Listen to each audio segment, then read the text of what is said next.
Hello, it's so good to have you with us here at Leadership for Sustainability. This is the podcast where we help you lead on sustainability to deliver results and make a real difference in the world. I'm Osbert Lancaster, longtime sustainability consultant and trainer, and co-founder of realise.earth. Dee Davison was Business Operations Director when she realised Deluxe needed a global sustainability strategy. She pitched the idea to the executive team and got their go-ahead and support. Dee is now Global Director of Sustainability with Deluxe Media Entertainment. Join me in conversation with her to discover how she went about developing the company's first sustainability strategy. You'll learn how she got buy-in and support of different groups, who some of her key allies were, and how she built a network of people across the organisation to make change happen. And you'll hear how Dee is setting about her next big challenge. Dee also talks about the importance of collaborating with people across the industry when, as she says, the commercial lens gets put to one side and everyone's working towards the greater good. Dee, it's great to have you with us today. And maybe you could kick us off by explaining, well, what is Deluxe and what does your role involve? Sure. Thanks, Osbert, for having me. Deluxe is a global company, and we do content creation, content servicing, and content distribution. So what that means in practice is we work with the makers of films, TV content, and audiovisual content, and we perform lots of services on that content after the production phase to get it onto the endpoint screen. So whether that be a streaming platform, a more traditional broadcast platform, or the cinema. So that could involve localization of the content. So we provide subtitle and dubbing services in 120 different languages from around the world. We do sort of compliance editing to edit content so it's suitable for different territories. And we provide sort of access services for people who are hard of hearing or visually impaired.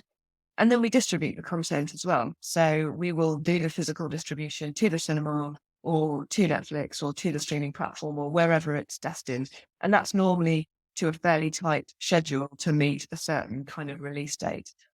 Wow, that's one of those businesses that I never imagined actually existed until someone said, well, I suppose someone has to do that, but never thought about it. Yeah, well, neither did I know much about it until I went into it, to be honest with you. What's your role as Director of Sustainability mean in that context? What's your focus? So, yeah, I mean, quite simply, so my role as Global Director of Sustainability at Deluxe I have the responsibility for knowing what our environmental impact is as a business. And we really are sort of technology servicing company. So our scope 1 and 2 is fairly small, and our scope 3 obviously is a lot bigger, as the same in most companies. So we have to kind of understand what that footprint looks like, collect all the data to keep monitoring that, and work both internally with stakeholders in all the different countries that we're in, and as well as kind of industry stakeholders in a sort of more broader sense to reduce that and to also engage people in what we're doing and to get, more traction for other people to support our goals as well. Right. And so you mentioned obviously in that sort of work, scope 3's biggest impact. Is that something you're actively monitoring and working with, or? We just started it, to be honest. Yeah. So we're doing our spend-based analysis of scope 3. Scope 1 and 2 we know fairly well. Scope 1's pretty minimal for us. The odd sort of fugitive emissions from air conditioning. We've got some company vehicles and some stationary combustion. And scope 2 is fairly sizable. We've got circa 40 facilities from around the world. So it's kind of running and powering, heating and lighting all those, as you know. That's obviously all about climate. What about other aspects of sustainability? How much is that on the agenda for you? Yeah, so we do as a company. So my responsibility is mainly the environmental side, but we have a big program of work to support the sort of social side of our sustainability strategy. And we've been doing that for a number of years.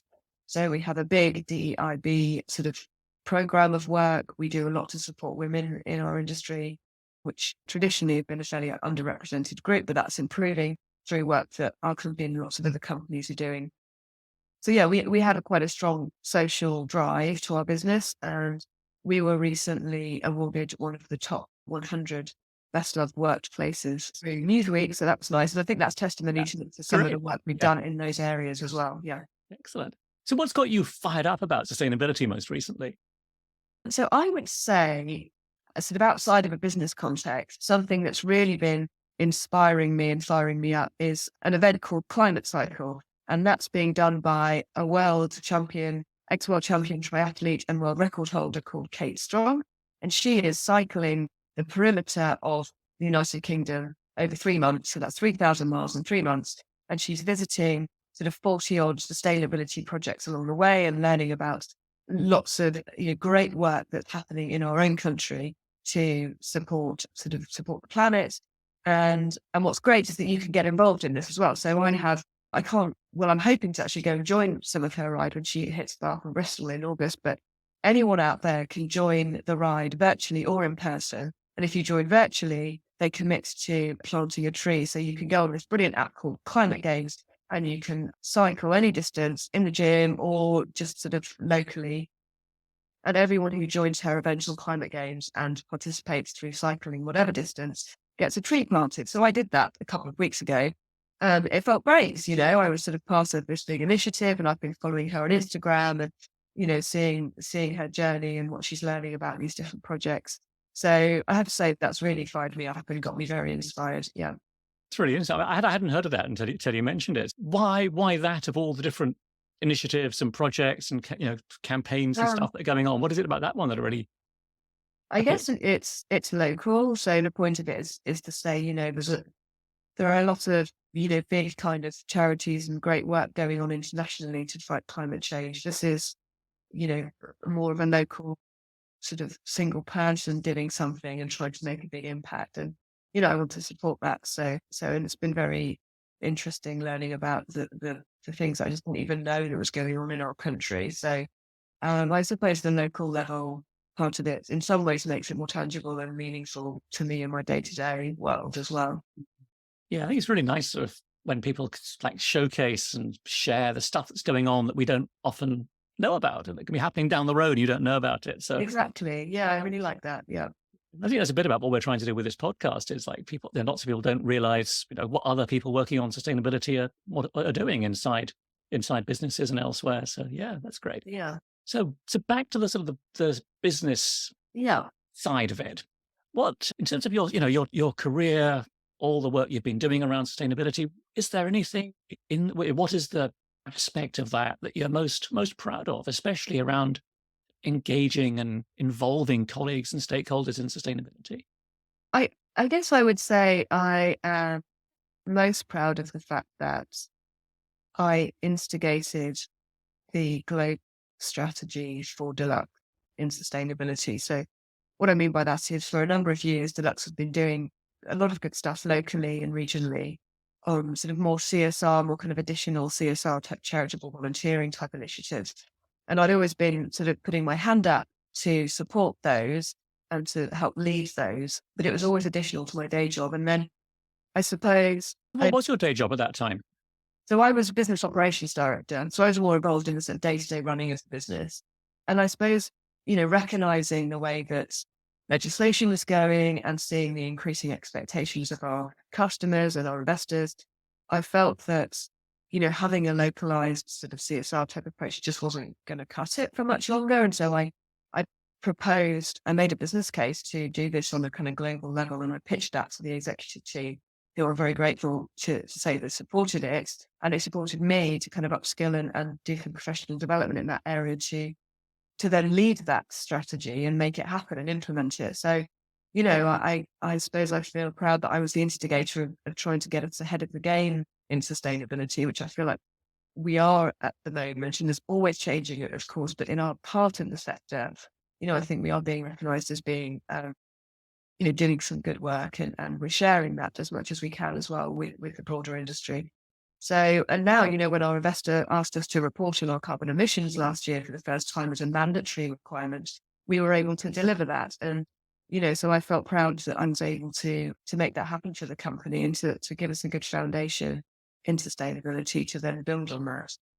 What was the sort of, so in terms of that sort of instigating that, what was it that got that going, do you think? What was the not necessarily not the nuts and bolts process, but what was it that turned it from an idea in your head, we ought to do this, to there is a global strategy? It was a kind of a bit of a phased approach. So I started off making the business case and, presenting the legislative environment, presenting the sort of customer market environment, the cost drivers, the investor sort of landscape to say, this is why we should do something. And then I did this brilliant course with Oxford Safe Business School on leading corporate sustainability, which gave me a framework to think about how to approach it and how to implement it. And then off the back of that, that's how I kind of drafted our first global strategy. And then I roadshowed that. So I took that to, I think I must have presented that about 15 to 20 times to different leadership groups across our business, which was a fairly arduous process at times, but it was really great in sort of, I was socializing it to get feedback from people in the business to say, look, here's the theory and here's how I feel like sustainability, is relevant to our business and how we can, start making a change. And I took on board all that feedback and that became our plan, basically. Mm-hmm. Mm-hmm. To what extent in those sort of conversations, that roadshow and sort of those, I guess that's probably sort of, there were social elements to that as well, having side conversations with people and so on. What's your impression about people's sort of interest and engagement in sustainability beyond the business case? I mean, it's really variable, often it's relying on a personal interest and a personal passion for the topic.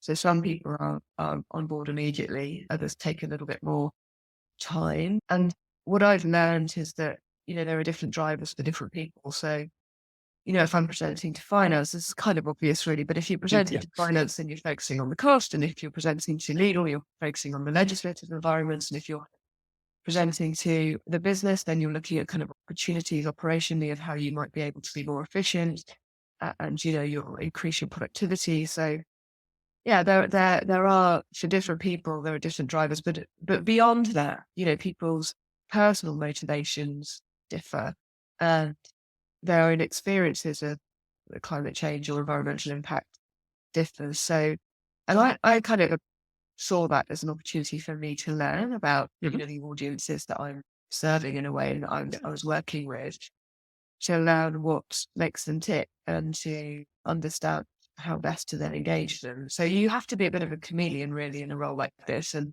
adjust your presentation or your approach according to who you're talking to. Absolutely. That's an amazing achievement from sort of being in that a very different role to saying, hang on, I see that we need to do this at a global level, getting that buy-in. And there must be a whole process of steps to that. But we've just released an episode speaking with Alan Hendry, who's sustainability director with Mott MacDonald, a big engineering technical services consultancy. And he was talking about an example of where he met a business where the senior management gave this great presentation about sustainability and how wonderful they were about doing it. And they were collaborating with them later on. And they was like speaking to their own project managers and saying, so how's it going with this? Are they really into sustainability? They said, we don't know anything about it. So it can easily be lots of great ideas at the top. And that doesn't filter down, doesn't turn into action. So what's your sort of trajectory with that been? Where are you on that trajectory from ambition to reality? I mean, obviously made a lot of progress because you've been able to talk, give your carbon emissions and so on. But yeah, I mean, I do identify with that experience in some ways. I feel like over the 20 odd years of my career, I've had experience of doing this sort of evangelizing advocacy type role, but I've also been in the delivery of, been, in the operations and delivering the goods day to day. So I have been able to flip between those two roles and you have to get the thing done. And, I find that, so on that roadshow at the beginning when I was sharing our strategy and I was feeling like people were getting on board and getting motivated and understanding it and generally sort of supporting it. But the reality is, then they go back to their day job and they're fighting fires and they're, dealing with client demands and, it's not going to be top of people's lists. So how do you actually affect change and get things done? And so that's where I built my more day-to-day network of the facility leaders around the business who are working in the facilities every day, who can control, the air conditioning and the lighting and have budgets to affect change. And they really became my team, if you like, of advocates and people who are actually making changes towards our goals. So, so I would have my periodic higher level updates. We have this thing called Purpose by Deluxe, which encompasses all of our sort of cultural sustainability, social well-being type initiatives. And we had a Purpose by Deluxe town hall where we had like over 1,000 people that we were presenting to across our business about what we're doing. So that's the sort of, broader engagement, inspiring piece. And then the next day, I'm on a call with my 14 facility leads around the world saying, okay, so where are we on reducing single-use plastics? And, so I think you just got to, for me, I learned that, the balance of my time had to be on, working with the people who could actually make a difference and start to make changes. But it's hard. It can be frustrating because that people have always got competing demands on their time, and there's not much I can do about that, really. So just have to keep on with the message, keep on with why we're doing this, and reminding people. And I can't tell you how many times I've explained the scapes to people. But when it's your world and it's everybody else's peripheral, then that's what you have to do. Yeah. Remind me of the timescale for this, because it was in terms of when you started this. So raised the idea of a global strategy, so I was pitching the idea through 2021 and got traction at the end, and then did this towards the end of that year. Did the professional development course and graduated in that at the end of 2021, and then pretty much I started to draft the strategy at the end of that year as well into 2022, and then since then we've been full steam ahead with the strategy. Right. So it's fairly recent, but yeah, I would say that in terms of what my involvement with the regional efforts had been for many years before that. So we've been looking at, in the UK, for example, we'd already moved to a renewable energy supplier, which ensured we had zero to waste landfill. We'd reduced single-use plastics.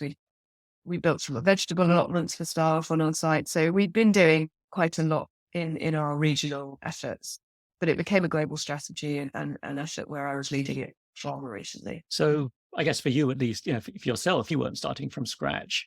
I guess you were able to bring that experience and share it with others. But to what extent were other regions? Did they have good stuff to build on, or were they at a different starting point? It varied, I think, and again, it was really dependent on somebody being in region with a passion and motivation to do this on top of their day job. So we'd made some good progress in India and in some regions, we'd made some good progress in certain areas like plastics, or, a New Zealand site was quite quickly moved to renewable energy. But yeah, so I'd say it varied, and it was dependent on who was on site, really. So what's next? What's the next sort of big thing? Or is it just like more of the do more of the same, finish it, or is that? Well, no, I mean, we have a fairly well-defined journey that we want to go on, and my immediate priority is finishing CDP, which is, as everyone who's been through the process will know, a bit of a beast. This is the first year that we'll be doing full assessments for CDP. So for those who aren't familiar, what is CDP? Apologies. Yeah, so that's the Carbon Disclosure Platform, which is probably the most well-known structure and standard for assessing your carbon footprint and what you're doing to reduce it. And customers can require you to disclose through CDP, or you can decide to do it yourself anyway, and then you get scored. So it's a way of kind of helping people to sort of assess and benchmark their supply chain. But it's also a helpful thing from the vendor's point of view, like us, that, multiple of our customers could ask us to disclose using the same framework. So we only have to do it once, which is good. Even though that once is quite a big lift, we still only have to do it once. So that's really helpful. Thanks. So basically you're in the middle of So in the middle of CDP reporting. And that reporting timeline is the same for everybody doing CDP out there. So if anyone's listening to this in July, they'll probably be in the same situation if they're doing it. So the deadline for that's the 26th of July. And then where I think CDP is helpful is it helps you to see areas where you ought to be doing more, or where you ought to focus in the future. So in terms of my next priorities, when I look at CDP, I see we've got a gap around climate risk opportunity and assessment. This feels like a big area with TCFD and others sort of programs. and other legislation coming, climate risk is a big thing. And whilst we as a company have identified at a high level some climate risk, we haven't really looked in detail at the opportunities or done a thorough risk assessment. So, for example, we've already experienced severe flooding in our Bangalore office in India and had to fairly quickly put mitigating actions in place for that. And I would like to move towards doing that as a sort of broader level where we're looking at not just the potential impact of extreme weather, but also, how changing legislation might affect us, how new policies out there might affect us, shifts in market, shifts in technology that might impact us as a business.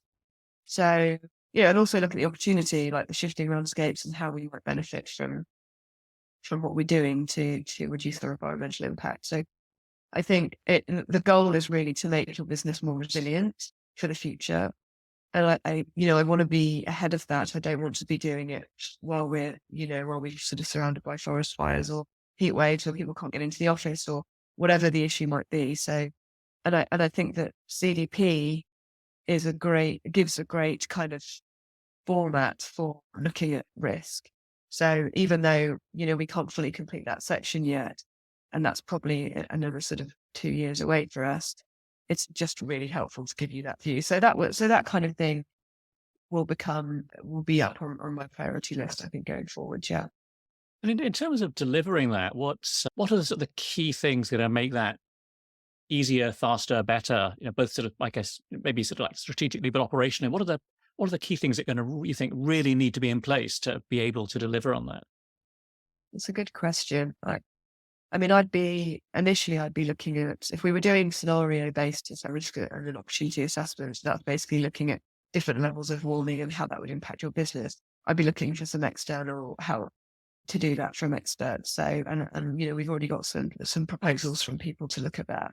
So, but in terms of, I think what your question is in terms of what do we need in place in our business to make that work? Yeah. Um, I guess the question is, given the importance of this stuff, can it be more than just, another initiative from head office? Oh yeah, I think so. Yeah. Well, if I take the Bangalore a situation that we've actually lived through as an example, the fact that they experienced severe flooding where people couldn't get in and out of the office. So people couldn't get in and out on cars or on their scooters or anything. So, we had to bus people in and out. And so now we've got sort of hygiene packs in the office that people end up having to stay overnight because they physically can't get out of the office. So when you look at that, it very quickly becomes, a real operational situation that you need to plan for.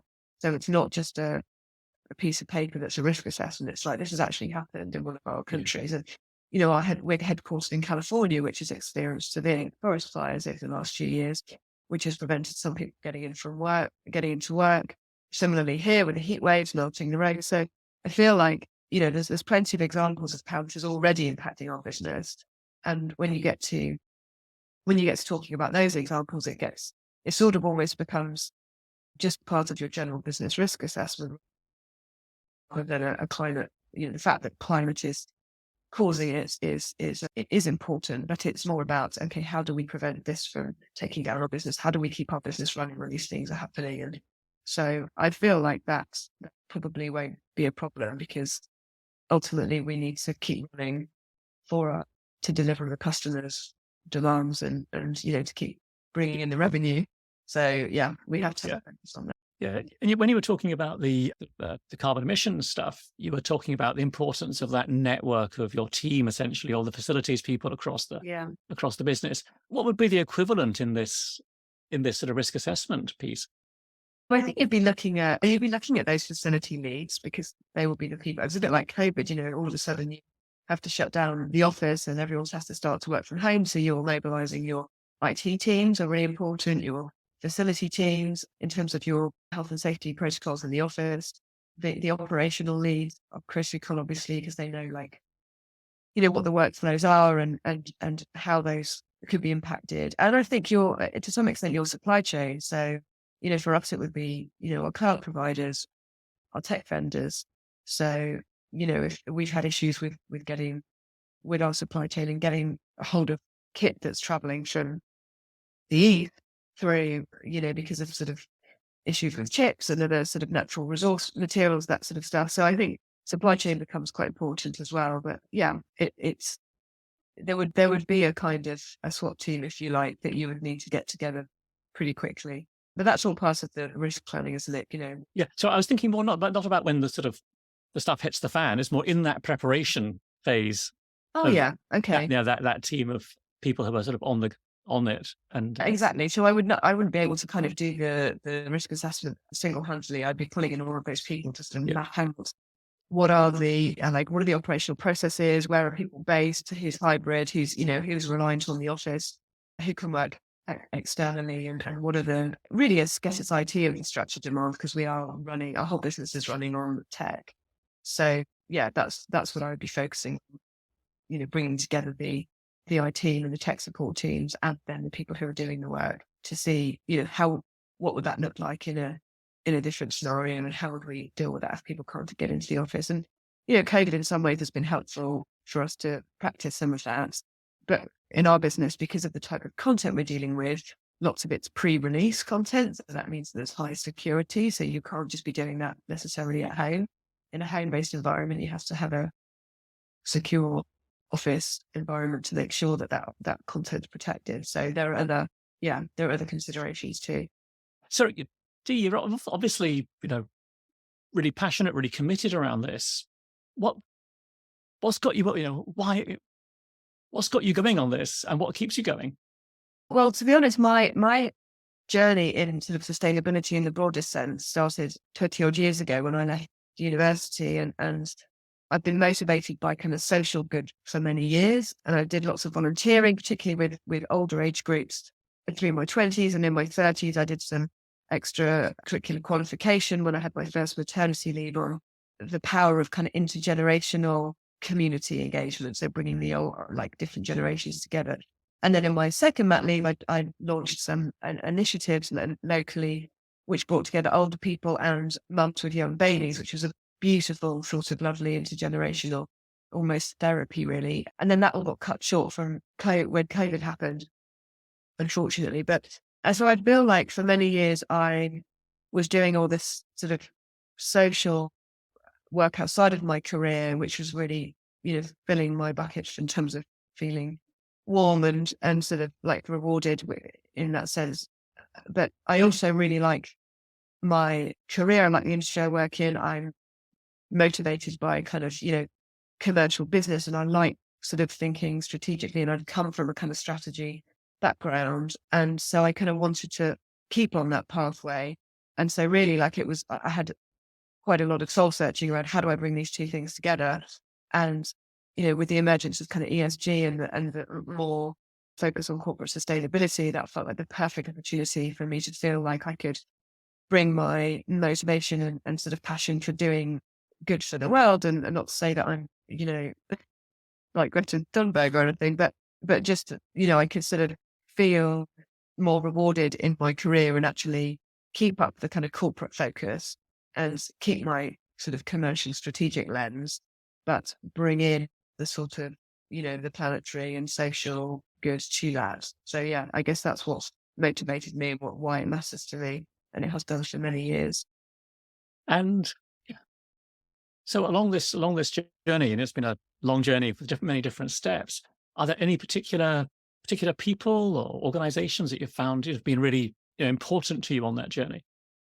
Definitely. Yeah. I mean, internally, my boss has been an advocate from day one. And so that I've been really grateful for that. She's been the one that sort of, has been my representative, if you like, on our executive group and with our investors to sort of, explain why this is important and why it's important for us to keep promoting it. And the facility managers that I've worked with in Deluxe have been excellent and really helped me to affect change, as I mentioned.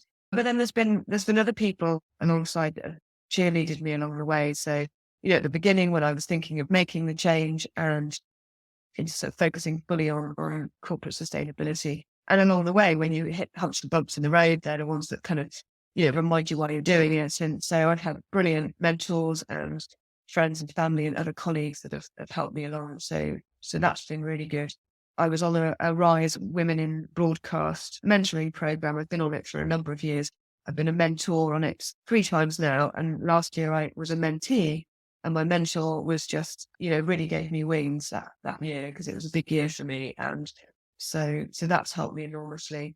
And then also my external network. So I was in LA last month and meeting the sustainability leads from some of the major Hollywood studios, who are very collaborative in this environment. So, the commercial lens kind of gets put to one side, and everyone's working towards the greater good. And for me, that's, a really nice space to be in. So those people have been very supportive and helped me learn a lot. And it's great to share experiences there as well.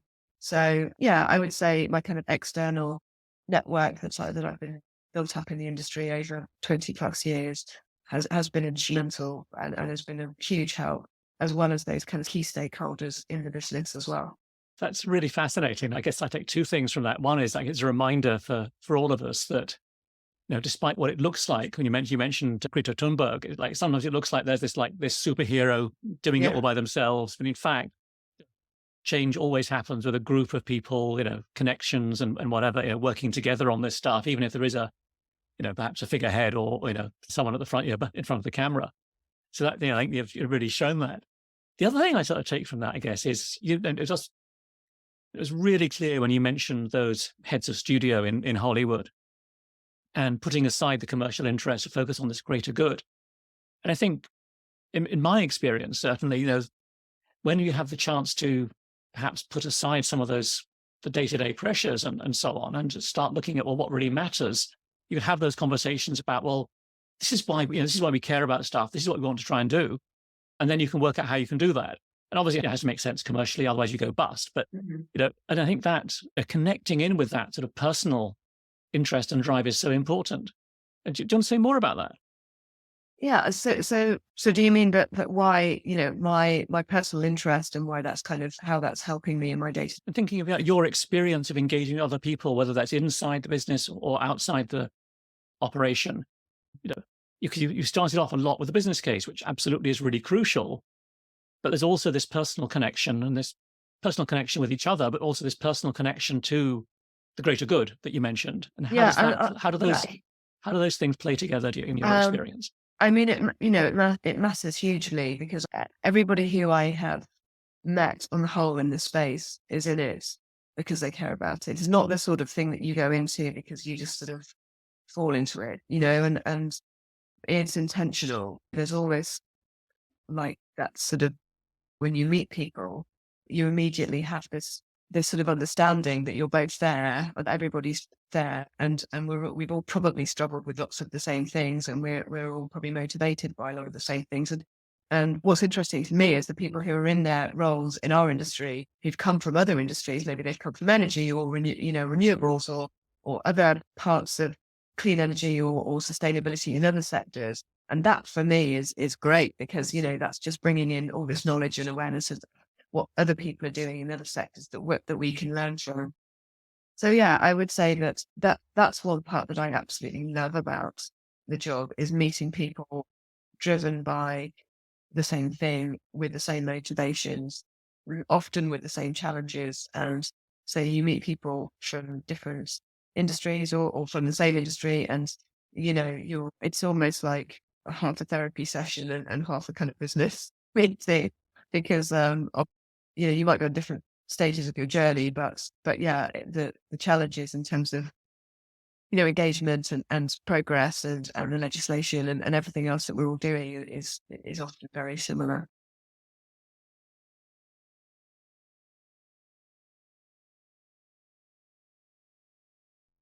Oh, you got some big projects on the go. Your CDP to finish off, and then the big risk assessment stuff coming up. Good luck with all of that. So, final sort of question now then is, what book, article, video would you recommend to other sustainability leaders, perhaps, and whether they're sort of embarking on this journey or been doing it for a while? I think there's something here that people should really read, maybe to get a different perspective or to help them get started. What's on your list? So I'm in the middle of a couple of books at the moment, but that one thing in terms of sort of media content, one thing I would really recommend, and coming from our business, you'd expect me to offer some audiovisual content as a recommendation. There's a brilliant streaming platform called Waterbear, which I learned about in the last year, and it's a free platform.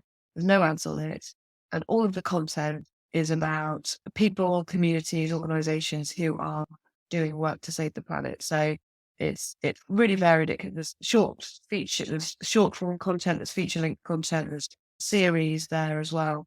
And most of the content at the end of the program, they connect to an NGO who might be looking to tackle some of those issues. So it doesn't leave you kind of feeling really desperate about the situation we're in. It gives you some sort of positive ways to move forward and to sort of help make a change. And there's one particular film that I saw on that, which is not for sort of light-hearted Friday night viewing, I can tell you, but is worth watching. And it's called Slay. And it's a sort of horrific behind-the-scenes documentary about leather, fur, and wool trade. And I learned a lot from watching that, as things that I just didn't know before. It's made me think twice, but 3 times, 4 times about ever buying any new, leather again. Not that I would ever really use fur anyway, but it made me really think twice about where I'm buying things from and what I might be buying. So I would say, yeah, check out Waterbear, and Slay is a particularly good piece of content to be looking at.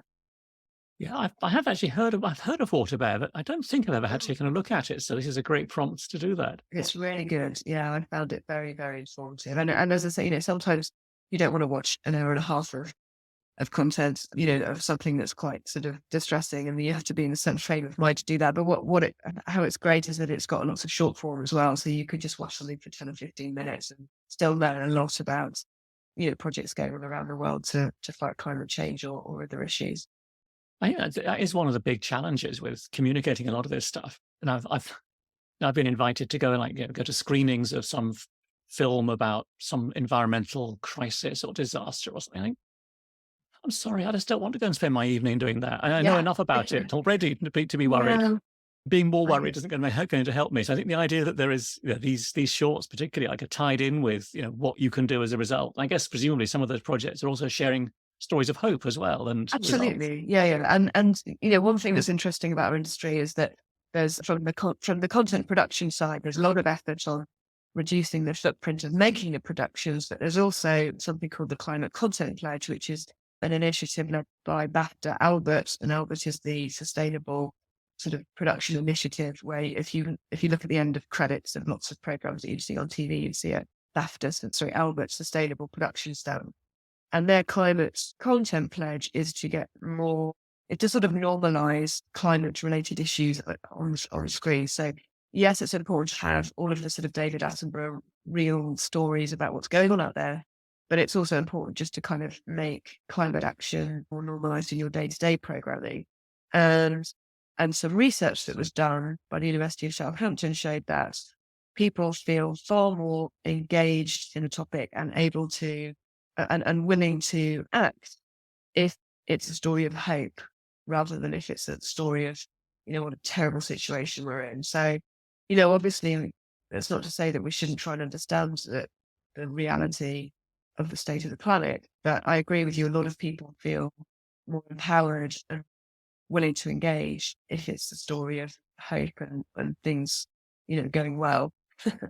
Yeah, absolutely. I think I guess it's not necessarily an either or, but it's actually, there is spare stuff going on. There is stuff that needs to be told there, but then it's it takes you down into the depths, and then it's okay, now we've got to come up again. And exactly. And I think there's stories of other people doing this where you can get involved. That is really positive, rather than just oh, here's a URL for some more information. It's yeah. And that's where I think Waterbear does really well. So it's worth a note. I mean, I feel the same about my time as well. Sustainability is such a busy space. And, there's parts of me that I want to learn more about, the science behind it and what's happening in reality in the world, and the positive projects, as well as the sort of the reality of the state of the planet. And I get approached lots about doing different sort of talks or joining events and joining conferences and joining webinars about corporate sustainability. And I want to do them all because I find the topic really interesting, but I think you have to be quite selective and balanced. For me, I have to balance, making tangible progress for the organization, as well as keeping abreast of what's going on in the external environment. And that can be quite challenging sometimes because, frankly, there aren't enough hours in the day. Yeah. Well, on that note, it's getting time for us to wrap up our conversation. So thank you so much for being with us, Dee. It's been fascinating insight into a world I know nothing about, and great to hear your story. So thank you. Thank you for having me. What a great story. I love how, even though it wasn't her responsibility, Dee recognized that Deluxe needed to tackle sustainability and made it happen. Whether your organization is just getting started with sustainability or you're some way on the journey, I hope you've got some useful ideas and insights from Dee's experience. You'll find more details and links to resources in the show notes at realise.earth/117. That's realise with an S. realise.earth/117. I'm Osbert Lancaster, and I hope this episode of Leadership for Sustainability will help you lead on sustainability in your organisation. What you're doing is so important, now more than ever. Be sure to look after yourself. Bye for now.